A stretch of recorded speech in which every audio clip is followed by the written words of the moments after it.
Welcome back, everyone. What a great start to this conference. I hope you're all feeling really good, got some sustenance in you, well fed, ready to go, because I really think that this next discussion, this plenary discussion, is going to be very spicy. I'm very much looking forward to this one. So for our afternoon plenary, we're bridging past and future. It's an intergenerational discussion on the pardon me, I'm sorry. There it is. All this stuff is opening up for me. Pardon me. It's an intergenerational discussion, and we have some excellent speakers with us this afternoon. If you're ready for it, our panelists are Burqa Gupta, the Executive Director at LGBTQ Youth Line. Liben Gabriel Mikel is the Executive Director at Taboo Community Health Center. Gabrielle Fayant is the co-founder of Assembly of Seven Generations. I know you can hear me, but you can't see me, but it's okay. I'm still here with you. Kyla Judge is the program manager at Georgian Bay Anishinaabe Youth. I'm going to turn things over to Burqa to get us started. You will see my face after this session. We'll have some questions. We're going to have a lot to think about. But first, over to you, Burqa. Have a great discussion. Thanks so much. It's so great to be with all of you here today. The group of panelists that I'm sharing space with today, we got to meet briefly last week, and honestly, we just probably could have talked for hours. So I'm so excited to learn and share with this group. I even pulled out a suit jacket after probably 2 years because, need to justify owning these things still. So we thought we'd start our conversation today of what do we need to let go of and deconstruct in the nonprofit sector. And as I was writing this and coming up with this, I'm like, can I just say the industrial complex entirely?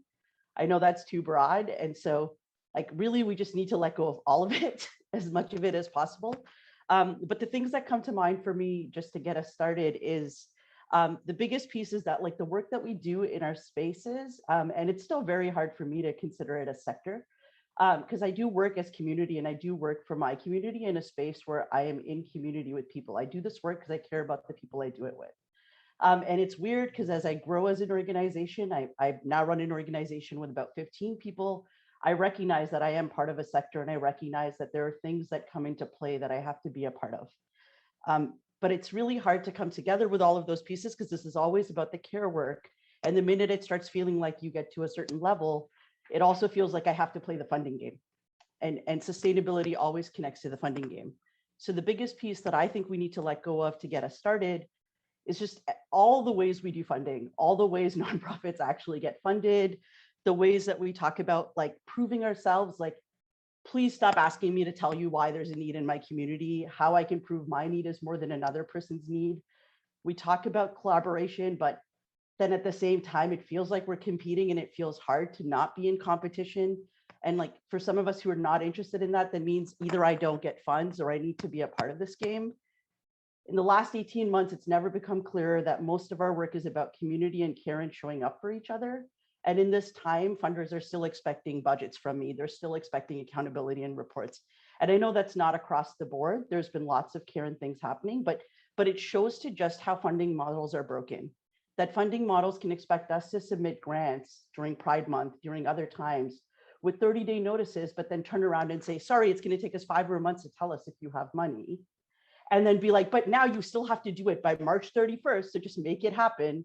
And just all of the ways that funding happens, it becomes so hard, especially as small nonprofits, where we want to do the most with the least amount of money, but then we also perpetuate. I know I've perpetuated poverty cycles in my spaces. And one of the things that I know I've learned over time is that I won't go for small project money anymore. If there is project money coming out that will not fund sustainable staffing and operations, I don't want it. But it's so hard to do these pieces because funders make us jump through hoops. And so I'll stop there because I want to make space to panelists. And please, I don't want to put someone on the spot, whoever wants to take it over from here.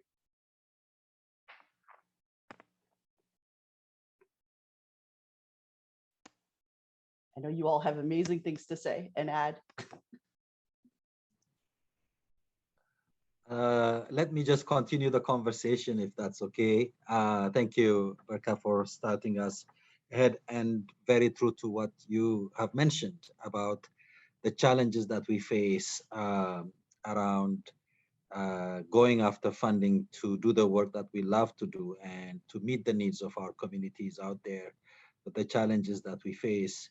Um, and similar to your story, we've also made some decision as to what are the value add that we can bring, even though as nonprofit organizations we depend on funding that comes from different sources, and the process of going through the funding, as you just mentioned, is significant, especially if you are a small, even medium organization. The process that you have to go through to get funding, and then to justify how the funding has been used, that is the reporting system, is very taxing. And so I think as a nonprofit organization, I think it would be good to really have this kind of conversation to influence how grants are being uh, provided or put out, or the system that is made possible for small and medium organizations who are particularly closer to community groups and providing the services, whereas big institutions and bigger organizations that have the capacity to go after these funds, but may not have the relationship that smaller, emerging, smaller groups have comparatively. And that's where I think the value of the funding really makes sense in smaller and closer community organizations than in big foundations or big institutions. So I think that's a very, very good a point that you raise, and we need to continue to to push and influence and probably deconstruct is, I think, the word that we were asked to use. I think deconstruct the funding process and even timing. You mentioned about timing, which is critical as well. So 100% I agree with you.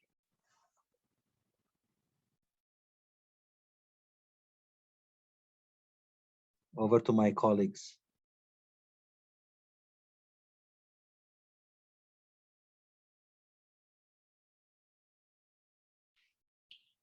I feel like this always happens with indigenous folks. We just like kind of wait until someone like calls on us.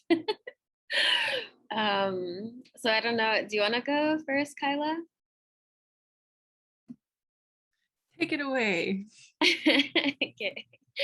So Ani Bojo Tanchaki Wow, Mishan Denkwe, Unquat Kwendishnakas, Pakchahan Sayandon Jupa, Omamawe Nene Nishnabe King and Donji, Makwando Dam, Nisame Dana, Ashe, Niswe and Disobabonwe, Machif and Dao, Otipamasawak and Dao, A7G and Donoki. So hi everyone, my name is Gabrielle Fayant.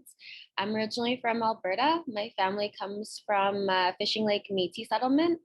So I'm a Métis woman. I currently live in the unceded, unsurrendered territory of the Algonquin people. So that means there was never a treaty.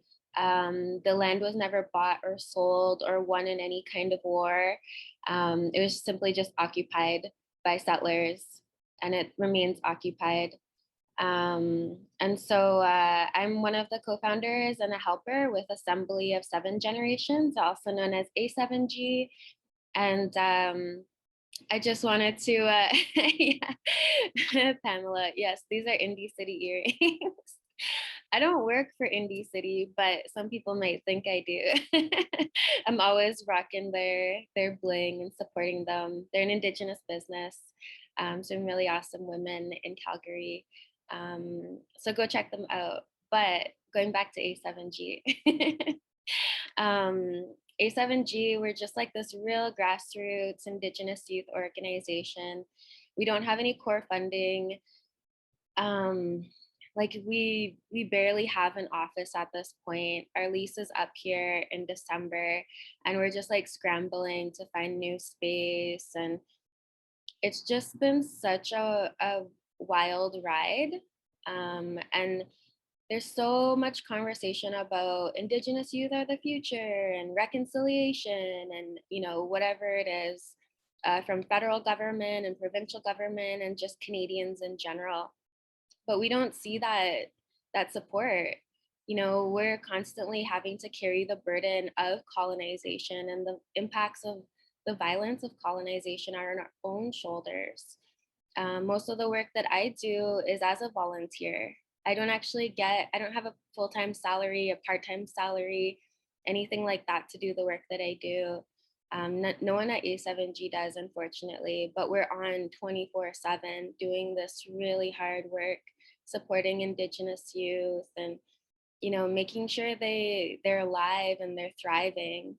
And it's just so unfair, you know. And I see so many funders, they'll have like a land acknowledgement in their opening remarks at a conference and, you know, on their website and, you know, blah blah blah, but where's the support? Where's the actions behind your words? That's what I'm looking for, and that's what we need to leave behind, is the words without little action. The other part about this nonprofit industrial complex is that it really tries to fit Indigenous governance and community building into a business, you know, but our livelihoods are not businesses. They shouldn't be. You know, when a funder is constantly asking for this many numbers and these many clients to come for this amount of dollars, you're literally making Indigenous youth into a commodity. And that's really, really, it's really sick. It's really sick that we have to operate in these kind of models. I think it's also, I guess the last thing I really want to emphasize of what we should be leaving behind is asking Indigenous service providers to be representatives and advocates, for all Indigenous people. You know, that's a service organization. You wouldn't go to the doctor's office and ask that doctor to represent all Canadians. That's like one specific business, that's one specific area of expertise. And that's the same thing that's true for service providers. It also puts service providers in a really awful situation where they actually can't really say the truth of what's happening because they're scared they're scared of their funding being taken away. And then on the flip side, they also have to be held accountable by community. And so it's this really, really awkward place to be in and a really harmful place to be in. So that's something we really need to leave behind. So I'll pass it over to Kyla. But thanks so much for listening and for sharing your thoughts so far.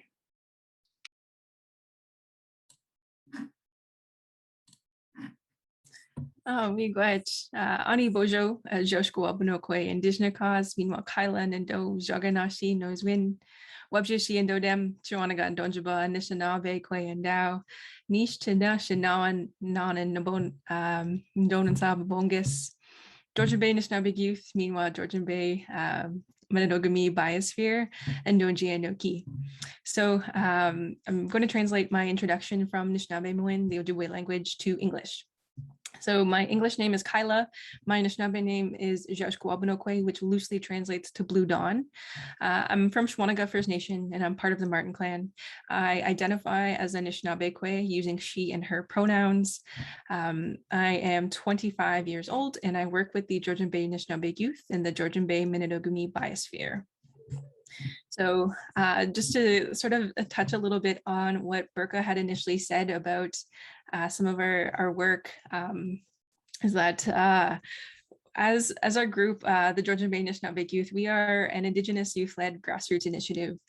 We are unincorporated, and so in terms of funding, in terms of the way that we operate, is that we're seen as I'm going to say almost like a department at an arm's length of our trustee or our organizational mentor. And so for us, as an organization that is entirely Indigenous youth-led, that means we have an incredible amount of support from a charitable organization to ensure that we are addressing the needs of our organization administratively appropriately. But at the same time, despite all of the wonderful mentorship opportunities that we've had, the growth that we've had administratively in running essentially a nonprofit, is that our fund based on the way that we work as a program, our operations doesn't necessarily support any funding opportunities that are intended for Indigenous youth, because we aren't an incorporated not-for-profit. And so where does that leave Indigenous youth, young people that, as Gabriel had said as well, that we are the leaders of our future, and we're here now, we're here today. We are asking these questions, we are asking for support, we are demanding support. And so how does this look in terms of funding? What can we do to change? What are our recommendations? Our calls to action in honoring this era of reconciliation. What does that look like? So I wanted to briefly touch on what Burka had said, because it really stuck with me about how various different needs from funders and the complexities of reporting and different asks, how they kind of tend to come in at seasonal times where I have these responsibilities. A good example, interim reporting, halfway through September and October, and I know that it's time to do some reporting, but also I'm Anishinaabe, I'm a hunter. I have things that I need to do. Year end is the absolute worst. That is the time that I go fishing in my community. It's an understood responsibility, and that it's like, okay, March year end comes around, there's this side of hectic, and I don't want to say organized chaos, but it's chaos. And then it's also at the same time, I have a need to feed my family. I have a need to be there for community. I have a need to be amongst my coworkers, my colleagues, my friends, my family, and being present, because that act of hunting and harvesting and fishing is part of my way of life. And so when thinking about the way that our program as the Georgian Bay Anishinaabe Youth operates, we focus on land-based learning. We focus on Anishinaabe Godwin, and it's those seasonal responsibilities, those seasonal practices of Anishinaabe people in our territory. And I have to be very clear, when I speak about Anishinaabe Godwin, it is very unique and specific to this territory of Georgian Bay. The way that we approach Anishinaabe Godwin is not the same way that the Assembly of Seven Generations may approach Anishinaabe Godwin, but that doesn't mean it's any less valid. And so also touching on that point too, is that we're always, there's this challenge in that for Indigenous youth led organizations competing for funding. And so how do we ensure that instead of competing, we're able to collaborate? And what does that look like? How can that continue to happen?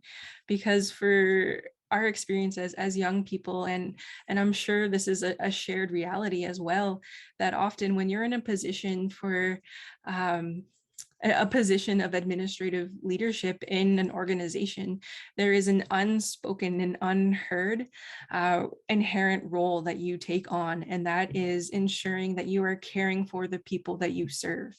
And for me, as a young Anishinaabe, I know that I have to do my absolute best to ensure that anybody that we are working with, whether it be an invited guest, an invited knowledge holder, somebody that we may have contracted to provide a service, and it could even go straight back to the source of funding. We are always trying to ensure that we are providing the absolute best and most safe sources to support our programs, to support the continuity of our groups, to ensure that we are inherently passing on this sustainable practice. However, at that exact same time, it's not always sustainable, because our various different shared values amongst Indigenous youth programs, Indigenous youth organizations, puts us in a very, very tricky predicament,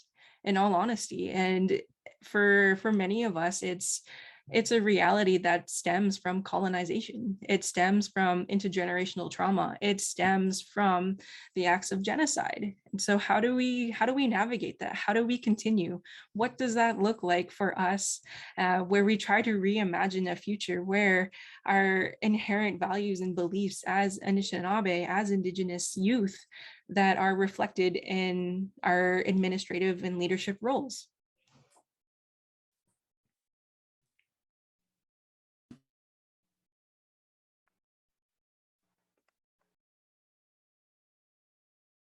I can just jump off on some of the things you said. I guess for folks who haven't read my bio, I run executive director of LGBT Youth Line, which is a 2S LGBTQ youth-led organization. So like in some ways, we're very much part of the nonprofit because we do have management levels at this point and things like that, but also our board is youth-led, most of our team. I'm the oldest person on my team, to put it in context. And so those challenges really resonate in the ways that you were talking about. Some of the things that come to mind for me are around community-based folks are very focused on depth work. I know that for my work and my agency's work, yes, we run a helpline, but a lot of the work we do around our volunteers, our clients and our service users, we're always like, Band-Aid solutions are annoying. We can do them in a moment, but we actually want to move into the deeper work of actually helping someone self-actualize. And I know Indigenous-led, youth-led work is all about that, and have learned so much from that process too. And so it's like with funders, it's like, how do I explain to you the depth work without perpetuating trauma porn, without being like, I refuse to give stories of my service users. They're anonymous. They deserve to be anonymous. They deserve to have their stories, and I don't want to put them together. And so that challenge alone automatically continues to be this piece of, I sit in a system where people love telling the stories of how I helped someone become better, the charity model. And so for some of us that I'm like, I refuse to do that. This is not something that I'm just going to let you put up so then you can put on your website. And so that alone already creates boundaries and issues around what funding I can access. And then to the depth work, like, how do I explain to you why I need all of these supports in place for my volunteers, who are also 2S LGBTQ young people going through their own journey? All you see is, why do you need so much money for a volunteer program? You don't see the leadership development that's happening there, that's feeding into the nonprofit sector, into community work for years to come for their lives. And then the other piece around innovation, which is just proven models, show us that this works, but like, how can we innovate as young people? How can we try new things if you're going to say, show me that this will work? So trust that we're able to do this work, and then make sure that the resources are there for communities. And like, some of it is, I want to pass this on to funders too. You want me to prove to you that I'm qualified for the work, but what work are you doing to know that I am trusted and respected in my community to do the work? So it's like, where's the mutuality of that relationship? Thank you, Berka. Go ahead, Gabriela. Go ahead. I was just gonna say, like, jumping off of that point, like, we've had so many experiences with funders that have like just like middle-class white men on their selection committees. Like, we write something and it's just like goes over their head because they don't even speak like the same language that we do. Like, it's the English language, but it's things that they can't even comprehend because they have so much privilege, they never even have to deal with it. And so no matter what we say in our applications, it just gets thrown out the door because they just don't even understand it. And so, like, exactly on that point, like, where's the mutual relationship? Where's the mutual understanding? Why do you expect me to put all of this content into my application when you can't even understand it because you've never lived as an Indigenous youth? So I just wanted to add that point. Exactly what I was going to also add, and thank you, Gabriela. You know, you said it you put it very nicely in terms of who makes the decision, or who even kind of creates this framework of the funding that is going to be addressing the needs of the communities. And as you just said, Gabriela, who kind of screens and makes a decision about the funding, when actually the funders are also asking us to make sure that people from the community and people who lived experiences should be part of the program, which always are, at least for the groups that I know of, and groups like Kyla just mentioned, and Gabriela and Berka. These are based from community members' lived experience. Like it's based on the communities. But on the other side, where is that lived experience voice in the funding framework, whether it's the screening process or identifying priorities process, or even selection process? So I think that is a very good point that you bring in. So changes around that would be something that needs to be considered, to be able to, on both sides, there is a balance from community as well, right? So lived experiences, people who design the funding and the support mechanism, as well as the work that is being done. And I think that would be like a balancing act. And some of the things maybe we'll move on when we go into our next conversation. But also, what kind of areas of funding are being considered is also one of the problems. And what is also asked to be measured. I think we'll talk about what is the content and where should some of the funding direction go. But there was question about volunteers and hours, and number of hours do not really explain the work that we do, or number of clients do not really. So what is also asked to be measured, I think, is a good question to pose, because we need to demonstrate, when we are demonstrating evidence or need, it's not just because we have seen 300 people. Sometimes 2 people is like 300 people, because the complexity of the problems that our communities face compared to other spaces. And I can say definitely for indigenous, racialized, marginalized, LGBTQ, there is a complexity difference, right?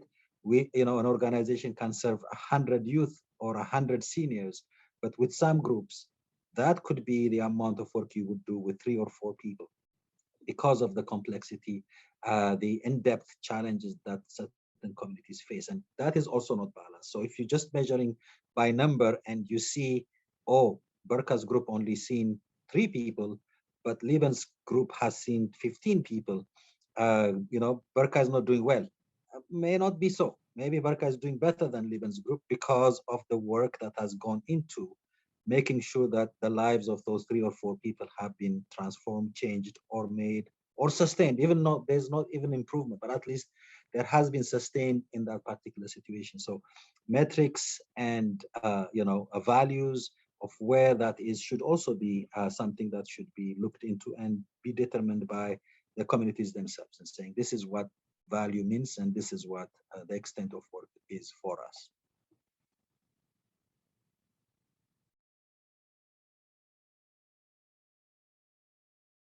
I don't know if it circles back to Berka, maybe.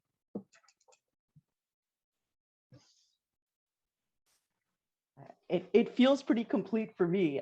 Kyla, I don't know if you wanted to add something else. I want to make space. Yeah, maybe Gabrielle or Kyla, if there's anything you want to add before we move into the second part of, now that we have deconstructed all this, where do we need to build and where do we need to grow or reimagine the future? I don't know if Gabriela or Kyla, you have anything to add on our past conversation. I'll go first this time. There are so many thoughts running through my mind right now. Thinking about reading in the chat box some of the comments and some of the questions that are coming through. And it's kind of making me a little emotional, because what you just talked about with regards to metrics and qualitative or quantitative data.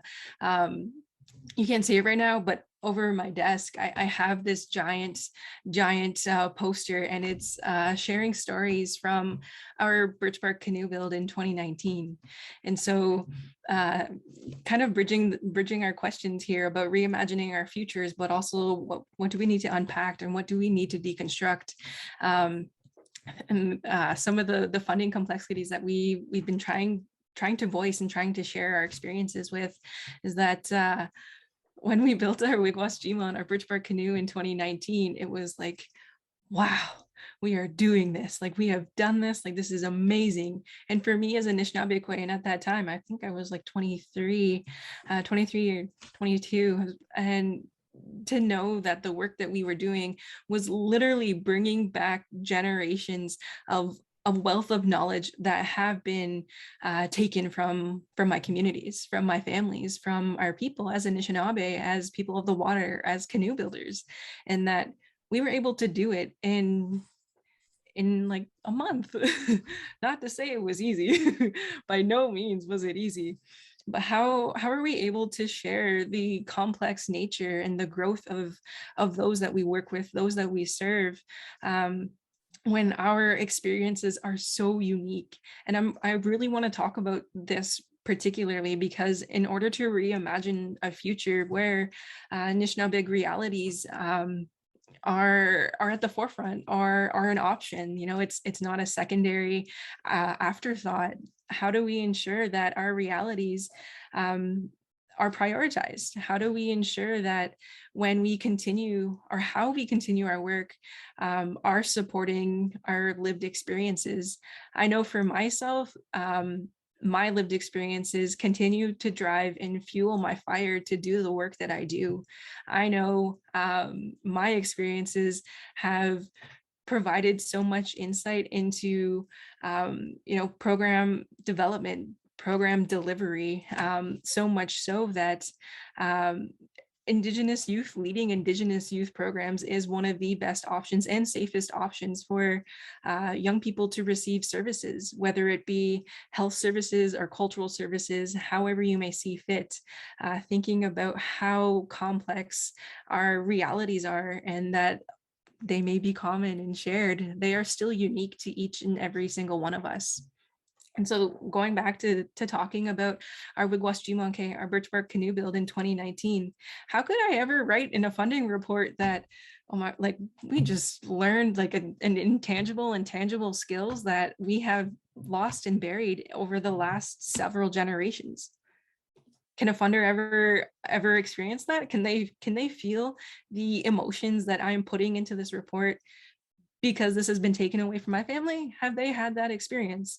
And it's not to say that the funders and other funders and whatnot aren't people, aren't human. It's our realities as racialized and marginalized individuals. How do we ensure that the effort that we're putting into not only delivering our work, creating our work, but reporting on our work, that they are meeting,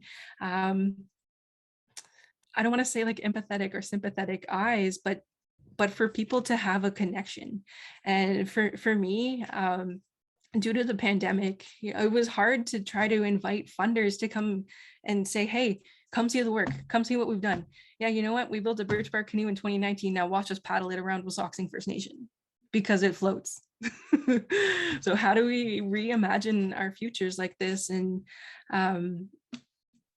there's just so many things that are running through my mind, but I definitely want to pass it off now to Gabrielle. Thanks, Kyla. I think I'll just like save my what we need to let go of and transition into what we need more of. So yeah, that's like the idea of this panel. Is we really wanted to start off with like, just laying it all on the table. These are like the problems and kind of the things we want to let go of. But then for the next part of the panel, we wanted to focus on what we needed more of. So more like the solutions that we've all experienced. And I feel like it's like, I don't know if everyone else has the same experience, but for us, like, because we're so grassroots, it actually gives us a lot of more freedom. And so we'll talk to youth and be like, what do you guys want to do this year? And they'll just say like, let's do this. And we'll be like, cool, let's do it. And we make it happen. Whereas in other situations, there's too much like bureaucracy and red tape and all these expectations from funders that don't actually allow you to have freedom. So that's like really what I want to see more of, giving and like I can only speak for like my experience as an Indigenous person running an Indigenous youth organization. Like I want to see more support for Indigenous youth run organizations, especially youth organizations, grassroots organizations. I just like can't understate it, you know. And I going back to like some of the concerns that I have about these discussions around reconciliation is there's literally a call to action 66 that calls on funders essentially to provide multi-year funding to Indigenous youth and grassroots. So how can you talk about reconciliation when you're not even implementing the TRC calls to action? So that's my biggest passion is seeing TRC 66 implemented in a really good way. You know, like I 100% know how it would impact A7G. You know, I know that just having a little bit more capacity and resources would make me a little less tired all the time.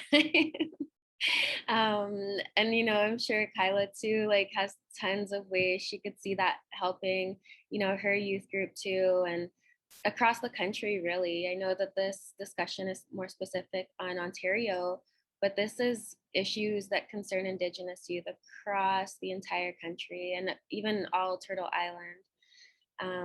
So that I just can't understate it any like or overstate it or whatever. I just can't like I don't even know how to explain how important it is. It's just so important to support Indigenous youth, and put your actions behind your words. But then the other two things I'll just like end off with is I really want to see a lot more vetting. So what happens with funders, because they don't have relationships with Indigenous communities or really understand what it means to be an Indigenous person, is they start giving money to non-Indigenous people that are claiming Indigenous ancestry.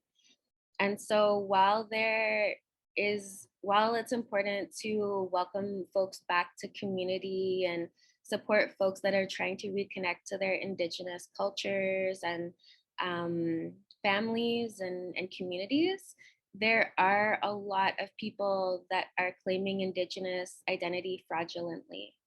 And funders are actually funding these people instead of funding Indigenous young people. And that's so violent. It's so hurtful, because a lot of Indigenous are living through the struggles. We're living through these lived experiences of trauma, and we need the support to get through these really tough challenges. And then just to like end off on that, the importance of relationships. Having relationships with the people that you're working with instead of looking at a funder organization relationship as a transaction is so important. When you build those relationships, you're less likely to you know, have Indigenous youth in a rough situation once funding ends. You know, there's going to be conversations about how you can transition into different pots of money or how you can look at other types of funding. And those relationships are going to be hard, because a lot of the time Indigenous youth will call you out. And so you're going to have to just, you know, accept that you're not perfect and that you're probably upholding a lot of colonial violence. And listen, like open your mind and your heart and listen. Indigenous youth are trying to tell you these messages for really important reasons. And so those are all the things I want to see more of. Just all around support and caring, relationship building and understanding. So miigwech, chai hai. I'll pass it off to I don't know who. Thank you, Gabrielle, and thank you, Kyla, as well, for that. You know, those very thoughtful observations, comments, and suggestions for reimagining the future, and just to continue the conversation and touch upon some of the things that have been mentioned, and the challenges that many grassroots community organizations really are struggling, but also, performing a lot within those limitations and boundaries. I think the first one that was mentioned by Gabriel is the lack of sustainability or very short-term limit on funding, and funding ending, and then programs really just dying after the funding has ended. So I think there needs to be a strategy or a call or a change for more long-term sustainable resourcing for particularly organizations that are very grassroots, community-led, just like the youth-led organizations. Number one, we know the challenges that we are addressing within the community are very systemic in nature, has existed for generations, and will not just go away by putting a band-aid with a 3 years grant or even a 5 years grant. It has to be a long-term sustained funding to address the roots of the problem. So I think that is one thing that really we need to see changing. The second area that I think we need to see changing is around what is being funded. In many cases, programs are funded for, let's say, frontline work, and it could be just salaries for a position and doesn't come with appropriate program expenses, for example. And most certainly, at least in my experience, and I'm sure my panelists here can comment on that, not with support around infrastructure and administrative support. That is not considered to be part of a project or a program, right? You just have program expenses and maybe somebody to coordinate the programs and nothing else to kind of build and sustain the infrastructure. And we see, we continue to deliver because a lot of volunteer organizations, to our demise many times, is we go and creatively find ways of doing things when we are under-resourced or under-supported. That is the nature of many small grassroots community organizations. Very innovative, creative, cutting corners and creating efficiency. And who's benefiting at the end? I think it's the funders. Number one, they just get more value for whatever funding is provided. But it puts a lot of strain and pressure on small grassroots community organizations. And the burden will be on, sorry to call your name again and again, but Kyla or Gabriel, because they're the ones who are at the front line giving 200% of the work because you wouldn't want to just let it go. So I think what is being funded should also be something that really where we see some changes, particularly around administrative support. The development of best practices and policy recommendations, things like that, that are never funded by funders. They just want programs. They just want the numbers of people attended. That's really it. So I think those areas, I think, would require some policy work, right?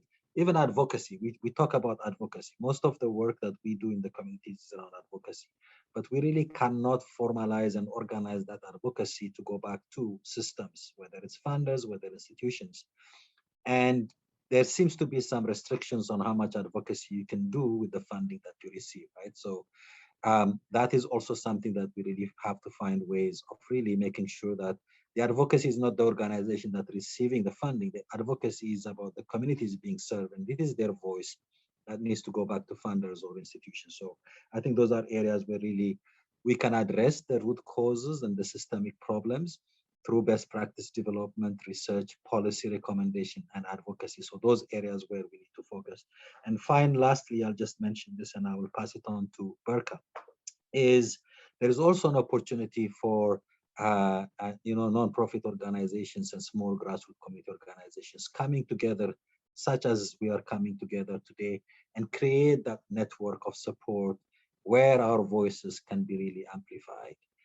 And where we share some best practices and experiences to support each other. I mean, hearing from Kyla about her programs today, and she was very emotional because it's not just a program, right? This is about the lives, the sentiments, the feelings, the identity, the being of a community coming together to build something that is very symbolic in nature, right? To hear that for me, for example, is a learning experience, and it gives me really encouragement to say, hey, you know what, this kind of building is something that we need to do. And so we can support Kyla with our own kind of encouragement, or we get encouraged. So I think this kind of a network coming together for encouragement, sharing ideas, supporting each other, advocating on behalf of each other is also something that maybe we can also do on our part to build or reimagine a future. There is something that somebody says all the time is, especially with very marginalized and racialized groups, indigenous, francophone, LGBTQ2+, Black communities, nobody's going to come to our rescue, right? It is going to be us, right? And so we only have each other really to do this. The system is not going to think about us and say, oh, let me be of help. That's not how they've been built, right? They've been built to really destroy, annihilate, right? This is how the system has been built. So we only have each other to come together and reimagine a future together, because nobody's going to come to our rescue. I'll just stop there and pass it on to Burke. Thanks, Lieben. And some of the stuff you said, I'm like, great, I don't have to talk about this now. I appreciate you naming those pieces and just building. I will say, just from the piece from my place, and like Lieben, you're obviously someone that I look up to in some ways of the work of yours.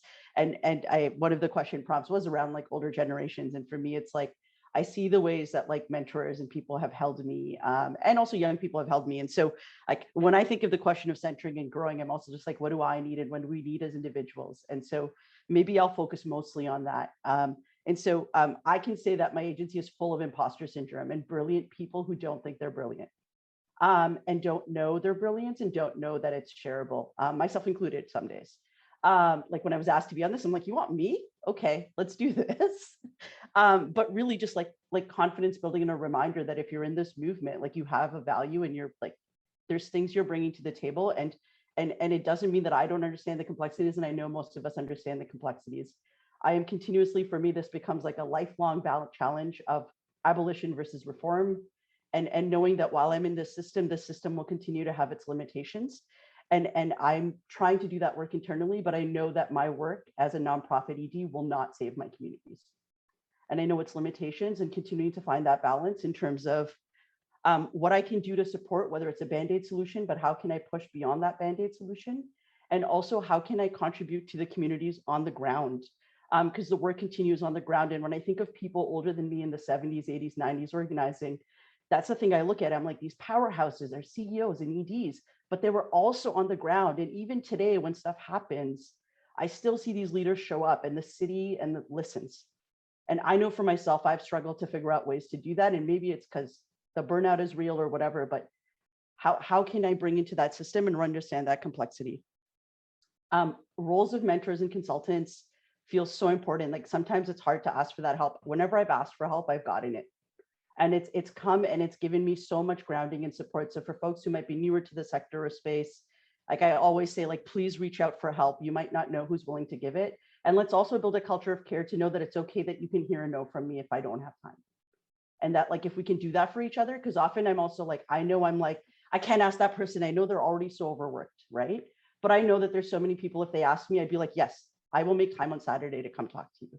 So how do we also, like the thing Lieben said, and I think all of us have said, is like, we show up for each other, our systems don't show up for us, right? And then connected to that is supporting leadership development in this sector. We expect our leaders to understand our communities and our work, and then we also expect them to know everything about businesses. And it continues to fail leadership development in our sector because people who are put up in community roles or think that they want to take on this burden are set up to fail when they don't have operation systems and spaces, because this business model still expects us to produce like a business, still expects reports, analytics, and these system things that most of us didn't become community organizers for, right? Or then sometimes it's like, let's bring the business-minded person who doesn't understand community stuff at all. So we need to break this model. I would love to have a funder email being like, hey, I know how hard you all work. I want to fund an operations person for you. What do you need? Isn't that everyone's dream in the nonprofit sector? I hired my first operations team member last year, and it took us so long to get to it because, got to support the programs, And just starting an operations team has changed my agency's ability to survive and be around. But also I can't carve these positions because I have to keep finding 5-10% on every grant to make them happen. So start recognizing that we can't do our work without good operation support. No one goes to a for-profit business and says, why is the CEO paid? Why do you have 6 directors? But like, why are we not allowed to pay our people who hold our backbone? So people who like want to do the community work don't also have to worry about the Excel sheet because they don't want to. My frontline workers hate the Excel sheets. So really leadership development, burnout, we're seeing it's 18 months into a pandemic. We've seen exits of leadership like never before in the nonprofit sector, and it's gonna hurt our sector and it's gonna help hurt our communities. My managers tell me they don't want my job, and that like breaks my heart because they're brilliant people and I would love to make space for them, but it's really, and so it's like, what are we doing to also keep in leadership? And I don't just mean like top end leadership, but just like, we're all leaders. What does it take for us to keep us in this space so we can feel like we can make that impact? And my last dream, because dreaming, what if reporting looked like a space where it was about knowledge sharing, learning, building, corroborating? What if my report wasn't about the funder needs to see that I met the deliverables? And instead, I could write a report to my community of what I've been doing so they could see what they've been being a part of. And then the funder can think that's enough. That's like my dreaming space, which is sad that I'm still dreaming about reporting. But like, I'm like, what would it look like? I want to be accountable to my members, to my community. I don't want to be accountable to a funder who's like, this looks appropriate, let me give you more money. Wow. What a just a tremendous panel. Someone called it blinding in its brilliance. We do have a couple of questions here, if you all don't mind taking some time with these. We have a few minutes that we can go into this. This question is really a great one, given that we are, and you all started to kind of touch on it, and I think succession is always something that folks are thinking about. Given that we are experiencing a wave of retirement in the sector and also a general labor shortage, we're seeing this in Montreal for sure. What are the things that we can do together as a sector to better support the new leaders in the sector, especially BIPOC leaders? I don't know who wants to take it first, but I'm going to put someone on the hot seat. Does anyone want to jump in? Burka, I can see that you're ready. I feel like I already spoke to this a little bit. I think that like the other pieces I could add is like, we haven't talked about boards a lot today. And like I adore my board. I have an amazing board, but the system doesn't set them up to be able to do like their community members. And like we sit in a model where it's like all of our community, like our board has to be community members and then half of them have to be youth. And then they're stuck in the structural system. Like that's the context of my board. And so it's like, how are we empowering boards to support their leadership and their agencies, in at least in nonprofit spaces? And because my board means well and wants to show up for me all the time, but looks to me to the direction of what I need. And so when I think about leadership support and development, and then again, if like I leave or when I started, there was nothing left for me when I started. It was assume I would build my own space, right? And so it's like, how are we also supporting boards and leadership to make sure, especially when we're bringing BIPOC folks in or new folks in, first-time managers, EDs, like how are you setting them up for success? How are you making sure that they have the tools in the space? Have you connected them to a mentor right off the bat? Have you given them room to be able to like make sure that they have a soft landing pad? Because often we run in a system where like we hired our ED, we've done our job, now they'll deal with it. So how do we move from that? I think Berka just did half of a funding application to create a space where that kind of an activity can happen. The sustainability of groups and organization is based on the support that they get from governance and their boards, and also the leadership. And then the question is very important question, particularly for Black, Indigenous, and people of color in that community, because already we know there are not too many people represented in that leadership space. It is growing, but we're not there yet. And so there is some work to be done in building that capacity. And that's why I was saying some of the where funders and where institutions and where decision makers should be thinking about if they're really very much concerned about the health and well-being and status of the communities that we're talking about today. That is an area where we need to grow, whether it's a complete space where we really develop the leadership skills and share those leadership skills and pass on those leadership skills through a network, whether it is programs that really support boards, for example. We're doing some work around the boards, particularly for African-centered organizations or Black-led organizations, because we know that a lot of organizations have disappeared after funding has ended, right? I can share the example of the Youth Challenge Fund. 40-something million invested in community by the City of Toronto and United Way, about 180 small grassroots community organization funded. 10 years down the line, we only have 3 organizations out of those 180 groups that were funded, because when the funding ended, all of the groups disappeared. Only 3 exist. So is that really a good investment in building capacity around youth? So I think funders and nonprofit networks should really think about leadership. That's where we can bring in sustainability and increasing the roots of our existence and work, so that it just doesn't disappear after 1 or 2 years funding.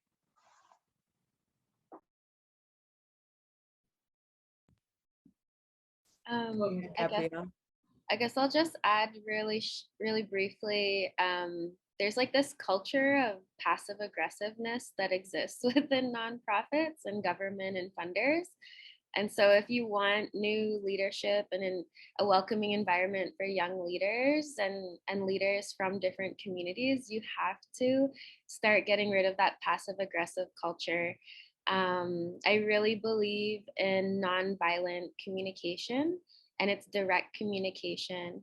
And on that note too, when young people are coming into these spaces, you're also going to have to accept that they're going to challenge old ways of doing things that have not been working for their communities.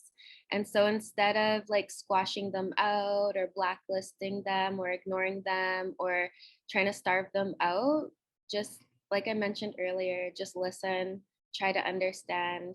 And I think that's really important for welcoming young people into these leadership roles. Kyla, as a young person in a leadership role, did you have anything to that you wanted to add? I'll leave this last word on this panel to you. I do a little bit, actually. I have a few things to say, so miigwech for that.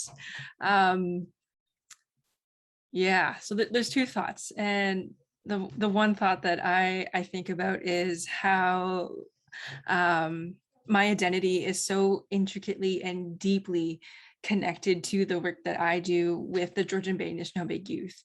And so to be able to separate the 2 is a little difficult, although I've been told from time to time, I need to leave my work laptop at the office.